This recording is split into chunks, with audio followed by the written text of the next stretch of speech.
నమస్కారం అండి, నేను మీ మురళిని మునగాల. నేను చెప్పబోయేది ఏంటంటే, వెనక వస్తుంటే వెనక వచ్చే వెహికల్స్ ఆపడట్లేదు. మనకి ఆపడపోతే ఇబ్బంది అవుతుంది చెప్పేసి మనం ఈ విధంగా తయారు చేశాం. ఇంతకుముందు మనకు ప్రస్తుతానికి ఉందంటే మన సైలెన్సర్కి మామూలుగా ఇట్లా ఉంటుంది అర్థం. మనం కంపెనీ ఎలా మనం ఫిట్ చేసుకునేది ఇట్లా ఉంటుంది. మనం సొంతంగా తయారు చేయించా. మనకి లెంత్ ఎంత కావాలంటే అంత గుంజుకోవచ్చు. ఇట్లా ఎంత కావాలంటే అంత గుంజుకోవచ్చు. ఇట్లా వస్తుంది. తర్వాత ఇట్లా పెట్టుకొని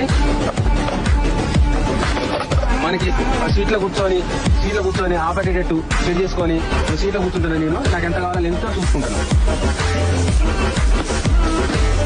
లెంత్ బాగా బయటకు వచ్చింది. ఇప్పుడు బయటకు వచ్చింది కాబట్టి ఇబ్బంది కాదు. మనకి ఎంత కావాలో సెట్ చేసుకుంటున్నాం. ఈ లెంత్ అయితే మనకి వెనక జామ్ ఉన్నా కూడా వెనక ఏ వెహికల్స్ వస్తున్నాయి, ఎవరు వస్తున్నాయి అని చెప్పేసి మనకి అలా పడుతుంది. దాన్ని సెట్ చేసుకొని మన పైన 2 బోల్ట్ టైట్ చేసుకోవాలి.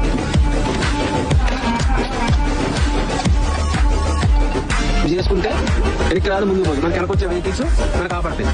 అంబులెన్స్ కానీ అంబులెన్స్ ఎత్తే మనం వెంటనే సైడ్ చేయాలి. అంబులెన్స్ కోసం అయినా మనం అర్థం పెట్టుకోవాలి. ఎందుకంటే అంబులెన్స్ లో వెనక వచ్చే వెహికల్ కి మనం జామ్ ఉండడం వల్ల మనకి వెనక వస్తుంది అర్థం కావట్లేదు. అలా పేషెంట్ ఉంటారు, అర్జెంట్ ఉంటారు. దానికి సైడ్ ఇస్తాని కోసం ఇది వస్తుంది.